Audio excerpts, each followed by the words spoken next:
Today, we're going to learn about enhanced assignments and some of the features that we can use. So first, let's make sure that we're on our Assignments tab on our Canvas course. And then we're going to come down here and click on our assignment.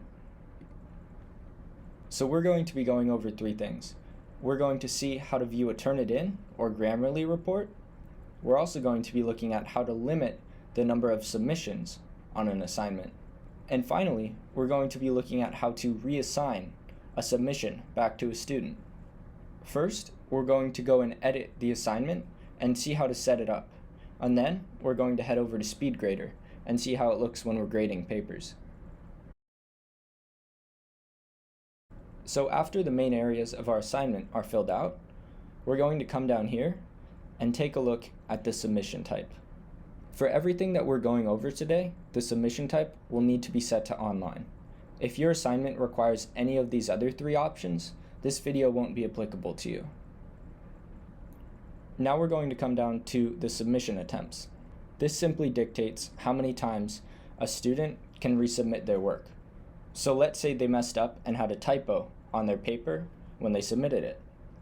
They can come back before the due date and resubmit a new one that doesn't have the typo. So if we wanted to limit the students to 2 submissions, we could come down here and click on Limited. And then we could set the number of attempts to 2.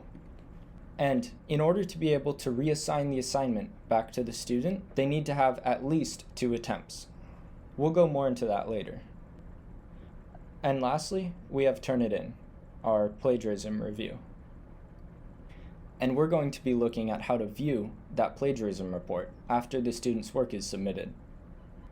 So I'm going to come down here and save the assignment. Now we're going to come up to SpeedGrader and click on it.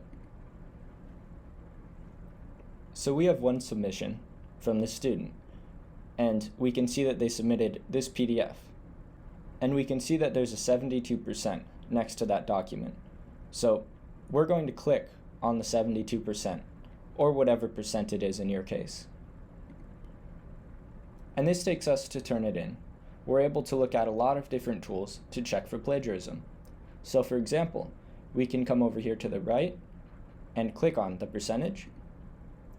And then we can click somewhere that it matched, like CourseHero.com. And we can see that this is almost a direct match. So now we're going to head back to our assignment. So we're back in SpeedGrader. Now we're going to come down here and we can see that there's a reassign assignment button, but it's grayed out.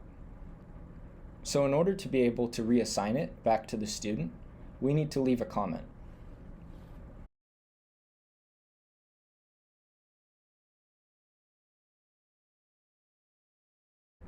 And click Submit. And now we can come down here and click Reassign Assignment. So to recap, the student submitted an assignment before the due date. We saw that the assignment could be improved, so we sent back a comment and reassigned it back to the student before the due date. So their assignment will still be due at the original due date.